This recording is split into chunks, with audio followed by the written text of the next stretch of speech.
நம்ம கோபிக்கு பக்கத்துல இவ்ளோ பெரிய ஆஞ்சநேயர் சிலையா?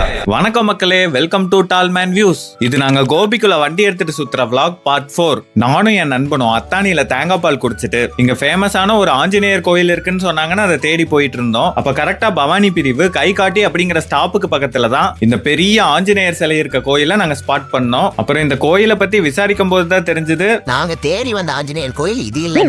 சரி ஓகே, என்னவா இருந்தா என்ன, இவரும் ஆஞ்சநேயர் தானே, அதுவும் நம்ம கோபிக்கு பக்கத்துல இவ்வளவு பெரிய ஆஞ்சநேயரை நான் இப்பதான் ஃபர்ஸ்ட் டைம் பாக்குறேங்க. அண்ட் இந்த கோயில் நேம் பாத்தீங்கன்னா ரங்கநாத பெருமாள் டெம்பிள். அண்ட் இங்க இருக்க ஆஞ்சநேயர் பெயர் பாத்தீங்கன்னா பஞ்சமுக ஆஞ்சநேயர்னு சொல்றாங்க. அதாவது இந்த ஆஞ்சநேயருக்கு 5 முகம் இருக்குங்க. அண்ட் இந்த சிலையோட உயரம் பாத்தீங்கன்னா 32 அடின்னு சொல்றாங்க. அண்ட் ஆஞ்சநேயருக்கு அப்புறம் பாத்தீங்கன்னா லெஃப்ட் சைட்ல ஒரு மரத்துக்கடியில விநாயகர் இருப்பாரு. அவரையும் கும்பிட்டு அப்படியே ஸ்ட்ரைட்டா போனீங்கன்னா ஒரு பெருமாள் கோவில் இருக்குங்க. பட் அன்பார்ச்சுனேட்லி நாங்க போன டைம் பெருமாள் கோவில் மூடி இருந்தது. அண்ட் நாங்க வந்த டைம் பாத்தீங்கன்னா ஈவினிங் ஒரு 5:11 இருக்குங்க. இந்த வீடியோ பாக்குற உங்களுக்கு யாராச்சும் இந்த கோயிலோட டைமிங்ஸ் பக்காவா தெரியும்னா கமெண்ட் பண்ணி விடுங்க. நம்ம வீடியோ பார்த்துட்டு போறவங்களுக்கு ரொம்ப யூஸ்ஃபுல்லா இருக்கும். அண்ட் அப்படியே உங்க கேங்ல இருக்க ஹனுமான் பக்தர்களுக்கு இந்த வீடியோவை ஷேர் பண்ணி விட்டுருங்க. தென் இந்த கோயில் எக்ஸாக்ட்டா எங்க லொகேட் ஆயிருக்குன்னா அத்தானி தாண்டி டுவர்ட்ஸ் ஆப்பக்குடல் ரோட் ஸ்ட்ரைட்டா போயிட்டு இருந்தீங்கன்னா பவானி பிரிவு கைகாட்டி அப்படின்னு ஒரு ஸ்டாப் வரும். எக்ஸாக்ட்டா அதுல இருந்து லெஃப்ட் சைடு, அதாவது அந்தியூர் ரோடு பிரியும். அதுல வந்தீங்கன்னா அந்த ரோடு என்ட்ரன்ஸ்லயே லெஃப்ட் சைடு இந்த கோயில் லொகேட் ஆயிருக்குங்க. தென் நாங்க ஆஞ்சநேயர் தரிசனத்தை முடிச்சிட்டு அடுத்து எங்க போனோங்கிறத பார்ட் 5ல உங்களுக்கு சொல்றேன்.